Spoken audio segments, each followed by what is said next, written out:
السلام علیکم دوستانو، زه ستاسو ورور زعفران صدیقی یو ځل بیا ستاسو خدمت کې له یوې نوې ویډیو سره.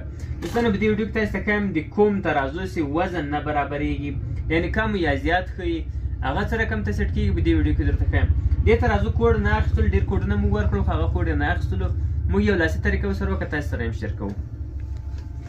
دوستانو دلته تاسو ته ښکارېږي 278 ګرام ده. دلته باید 1000 ګرامه لیکلي ځکه چې موږ 1 کیلو وزن ورباندې ایښی. تاسو ته به ښکارېږي په ویډیو کې 1 کیلو وزن موږ ورباندې ایښی، خو دلته باید 1000 ګرامه وښودل چې دی 278 ګرامه ښیي. صحیح ده، دا موږ لرې کوو او دلته موږ څه کوو؟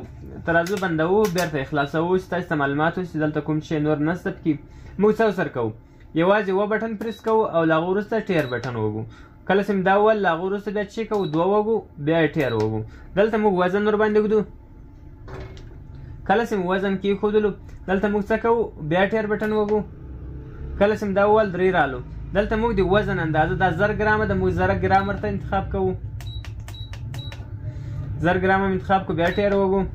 دلته موږ ته ښودل کېږي دا تله څو کیلوګرامه ده، دا تر 100 کیلوګرامه پورې اخلي. نو موږ 100 څوره کې انتخابوو؟ 1000 کیلوګرامه کې انتخابوو.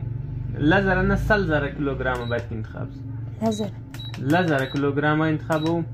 ښه، کله چې مو دا انتخاب کړو اوکې کوئ، باید له هغو 15 دا دلته صفرونه درته ښودل کېږي، هغه 3 صحیح دي. او دا هغه ګرام دی چې مقصد تر 10 پورې ښودل کېږي، دا یو کوو اوکې کوئ. تاسو ته معلومیږي د موږ کیلوګرام څو رسولو؟ 1000 فکس رالو. دلته تله منظم نه دی ایښی چې دا 1 ګرام دورې یو خوا بل خوا کوي. نو دا ځینې لرې کوو چې موږ 0 سولو. موږ یې تله خاموشوو، بیرته یې روښانوو.